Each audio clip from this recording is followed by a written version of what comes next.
Вітаю, час новин на АТР. Сьогодні 27 квітня, середа. Це 790-й день анексії Криму. У будинку Муеддіна Аль-Вапова, якого звинувачують у підпалах, провели обшук. За останні 1,5 роки в різних містах Криму почастішали випадки підпалів автомобілів. З 8 по 13 січня 2016 року у Ялтинському регіоні були спалені 13 автівок. 23 січня за цими звинуваченнями заарештували Муеддіна Аль-Вапова. З тих пір він перебуває в СІЗО. Але підпали продовжилися. Пізніше ФСБ затримала мешканця Челябінська, що зізнався у підпалах. Але Муеддіна не звільнили. Приходили, забрали личные вещи Муеддина, кроссовки и куртку его. У них был ордер на обыск, выписан на 4 апреля, а вот сегодня прошел обыск. Адвокат был мой сразу, я вызвала тут же адвоката, я без адвоката их домой не пустила. Была не так, во дворе прошлись, посмотрели, потом сказали, нам нужны его личные вещи и его комнаты. Я говорю, у нас нету его личной комнаты нету. Ну, тогда дайте его вещи, покажите. Вот спрашивали про какие-то куртки. Я говорю, вот то, что вот черная куртка, которую они все спрашивают. Я говорю, там она с ним, а вот эта куртка, пожалуйста, вот висит, пожалуйста. Ну, забрали. А берцы? Я говорю, берцы у него нет, у него были просто кожаные ботинки, с которых вы его забрали туда, говорю. Это все делается к тому, чтобы продлить. Сейчас опять продлят. Вот на майских праздников обязательно будет суд по мере пресечения. Я почему-то в этом уверена. Опять ему 2 месяца продлят. Это все для этого, мне кажется, делается. Прокурор російської адміністрації Криму Наталія Поклонська вважає, що після заборони діяльності меджлісу лідери кримсько-татарського народу почнуть займатися самопіаром і привертати до себе увагу. 26 квітня 2016 року Верховний суд окупованого Криму заборонив діяльність меджлісу. Лидеры данной экстремистской организации Чубаров, Джемилев и многие другие будут говорить только об одном – об ущемлении крымско-татарского народа. Все это провокация и обман. Судьба крымско-татарского народа никогда не интересовала и тем более не интересует сейчас лидеров данной экстремистской организации. Тем более появившихся так называемых защитников. Вона додала, що членам меджлісу загрожує відповідальність за будь-яку діяльність в Росії. За її словами, представницький орган кримських татар з моменту анексії півострова займається організацією масових заворушень. Я читаю вчерашний пост Натальи Поклонской. Любые действия Меджлиса на территории Российской Федерации будут расцениваться как противозаконные. То есть член Меджлиса будет дышать, это уже противозаконно. Пить воду, есть. То есть, умный человек, наверное, описал бы, что связан там с политикой, с тем, с этим. Ну, а судя по ее комментариям, любые действия. Світова спільнота підтримала кримських татар і засудила заборону меджлісу в Криму. Євросоюз, Сполучені Штати Америки та Туреччина висловили свою підтримку меджлісу. Вони вважають, що подібні дії – це порушення основних прав і свобод корінного населення Криму. На захист меджлісу стала європейська спільнота. Дипломати закликають повністю відновити права кримських татар відповідно до міжнародних стандартів прав людини. Свою незгоду з приводу заборони меджлісу заявила Європейська служба зовнішніх зв'язків. Решение так называемого Верховного суда Крыма запретить деятельность Меджлиса, представительного органа крымско-татарского народа, назвав его экстремистской организацией, является масштабной атакой на права крымских татар. Это продолжение ухудшения ситуации с правами человека на Крымском полуострове, сложившейся с момента его незаконной оккупации Российской Федерацией. Скасувати судове рішення про заборону діяльності меджлісу кримських татар закликав генеральний секретар Ради Європи Турбьон Янгланд. Заяву опубліковано на сайті Ради Європи. Посол Жерар Штудман попередив окупантів. Заборона меджлісу – це новий рівень репресій кримськотатарської громади. Доклад, недавно представленный Комитету министров Совета Европы, в частности, отмечает, что признание Меджлиса экстремистской организации существенно увеличило бы риск дальнейшего отчуждения сообщества крымских татар и его изоляцию от остальной части населения, проживающего на полуострове. В связи с этим я призываю соответствующие органы власти принять должные меры, чтобы быстро изменить это решение.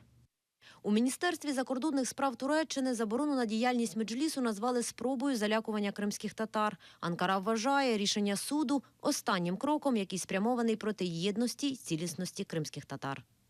Кримських татар знову намагаються залякати. Ми з сумом сприймаємо і засуджуємо це рішення, яке є ще одним проявом систематичного масового тиску на основні права і свободи жителів півострова. Туреччина продовжить підтримувати законну боротьбу кримсько-татарського народу і зусилля щодо усунення таких тисків. Зреагували на рішення суду щодо Меджлісу і в Сполучених Штатах Америки. Речник Держдепартаменту США Марк Тонер заявив, це позбавляє кримських татар останнього представницького органу в окупованому Криму. США ще раз підкреслили, кримські татари на півострові зазнають переслідувань та репресій. Поки Росія не звільнить Крим, санкції не знімуть. Ми безперечно стурбовані повідомленнями про заборону Меджлісу. Це забирає у кримських татар і те невелике представництво, яке залишилося у них під російською окупацією. Кримські татари стикаються з утисками, репресіями, дискримінацією в окупованому Росією Криму. Майже 10 тисяч людей змусили покинути рідну землю, а тих, хто залишився, піддають образам, насиллю, безпідставним затриманням. Щодо того, що ми можемо зробити, то санкції проти Росії залишатимуться чинними, доки вона не припинить окупації Криму. Заступник держсекретаря США Вікторія Нуланд вважає рішення про заборону Меджлісу недопустимим. За її словами, вже найближчим часом держсекретар Сполучених Штатів Джон Керрі відвідає Україну. Наталка Калінка, Шевкет Наматулаєв, Заман, АТР. Заборона діяльності Меджлісу кримсько-татарського народу може вплинути на всіх кримчан, а не лише на кримських татар. Про це в ефірі Радіо Крим Реалії повідомила глава правління Центру громадянських свобод Олександра Матвійчук. Возможно, будет запрещена символика крымско-татарского народа, крымско-татарский флаг танга, потому что это является также символикой Меджлиса. Второе. Возможно, и скорее всего, даже упоминание слова «меджлис» в прессе будет под угрозой уголовного преследования. Теперь обкатанный на Кавказе инструмент, такой конвейер репрессий, можно будет запросто использовать в Крыму. Любого человека можно обвинить в том, что он сотрудничает с экстремистской организацией Меджлис. Вот давайте посмотрим на дело Александра Костенко, которое проходило в Крыму. Ведь единственным фактом доказательства обвинения являются слова анонимного свидетеля Степы. Вот этот анонимный свидетель как бы видел, как Александр Костенко бросал камень в представителя крымского Беркута. То есть любого человека, вот при появлении в судебном заседании таких анонимных свидетелей, можно абсолютно серьезно на длительный срок упрятать за решетку. Прокуратура Криму у Києві порушила кримінальну справу за фактом заборони Меджлісу. Зокрема, проти судді Наталії Терентьєвої, що винесла вирок за самовільне перевласнення повноважень або звання службової особи. Прокуратури автономії було внесено відомості до єдиного реєстру досудових розслідувань за фактом привласнення владних повноважень суддями, які виносили зазначену ухвалу суду. Це стаття 353, частина 1 Кримінального кодексу України. Покарання передбачено, якщо не помиляюсь, до 4 років позбавлення волі.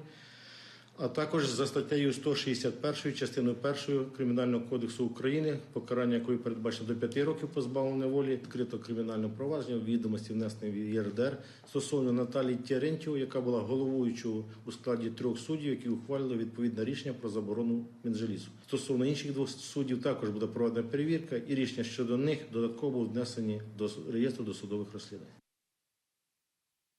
Заступник голови російської адміністрації Сімферополя Тейфух Гафаров вважає рішення окупаційного суду щодо Меджлісу кримсько-татарського народу логічним завершенням всіх процесів.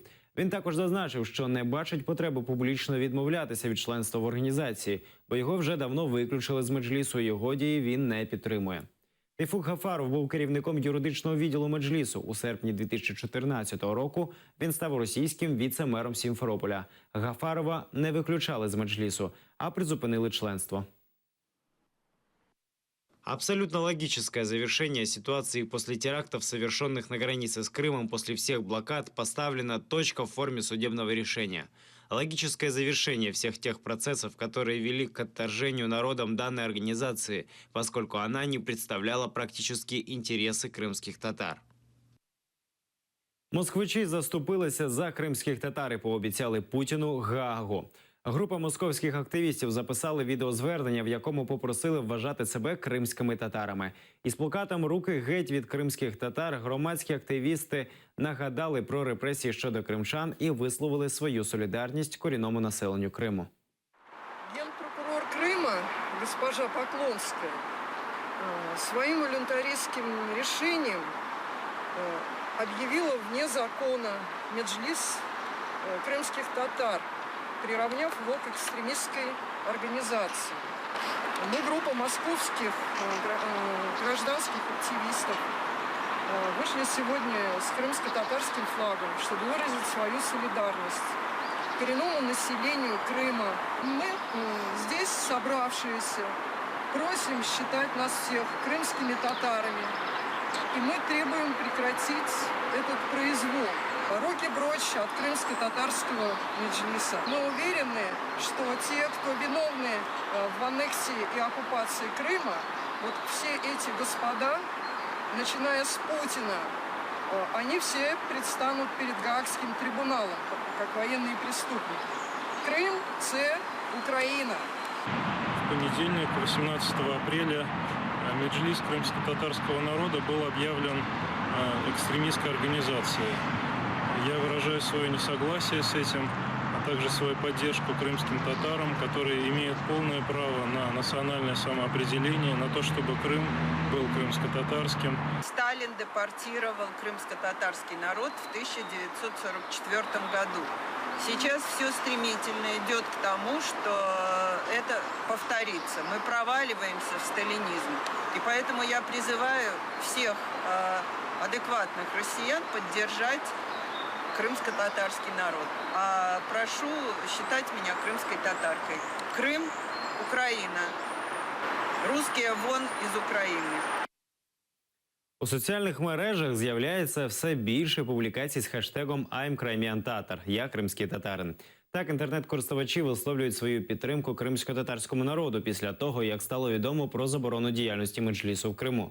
Активісти в Криму, Україні і по всьому світу публікують в соціальних мережах свої фото з національною кримсько-татарською символікою під гаслом «Я кримський татарин».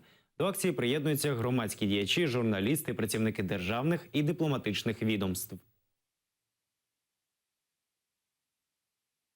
Керченці стоять по кілька днів у чергах до земельного кадастру. Літні люди жалюються, у чергах стоять зрання, але черга просувається повільно.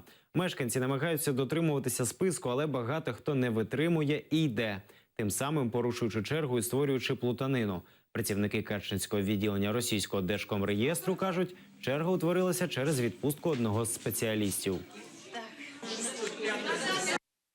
Я пришла в 7 часов. А какой день подряд вы уже приходите? Несколько дней подряд я хожу, ничего не могу добиться, ничего. Вот посмотрите, что здесь столкновение какое-то. Почему не сделает один кабинет на сдачу, другой кабинет на получение? Посмотрите, что творится. Мы приехали утром, записались еще сюда. И до сих пор не... были 74-ми. Как это? Полдевятого. И до сих пор не попали? Ребенок спит, как я могу попасть? Вы не скажете? Этот бардак обещает каждый раз. Знать надо все руководители этих. И какой раз вы уже сюда приходите? Уже последний уже. Вот хожу, уже последний уже. Право регистрации получаю сегодня. В связи с тем, что у нас один специалист находится в отпуске, работает непосредственно нагрузку одного специалиста, разделили 2 окна. Выдача у нас документов происходит сегодня с 2 часов. Поэтому люди столпились и на подачу документов, и на выдачу. Соответственно, такой вакуум случился. У Криму організували сходження на Карадах. Кримчани відвідали могилу святого Кемал-Баба, зайнялися прибиранням та облаштуванням святині. На вершині гори розгорнули величезний кримсько-татарський стяг і заспівали гімн «Ан Еткенмен». Організатори завчасно погодили сходження із російською адміністрацією. Їм дозволили піднятися, але якщо їх буде не більше 60 і лише в супроводі лісника, бо територія Карадагу вважається природнім заказником.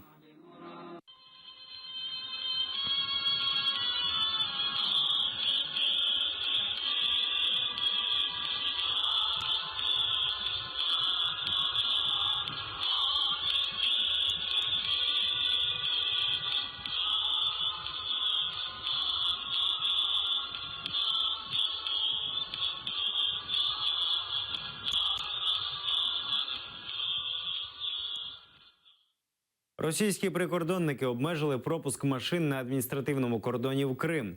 За інформацією українців, які перетинали кордон з Кримом, на російських пропускних пунктах, розташованих навпроти контрольних пунктів в'їзду-виїзду Чонгар, Каланчак і Чаплинка, вийшла з ладу електронна митна система даних. За пару годин проблему усунули, проте на територію Криму автомобілі досі не пускають. Наразі це всі новини. Більше дізнавайтеся від Ільдара Курцитова о 19:30. Будьте з нами. До побачення.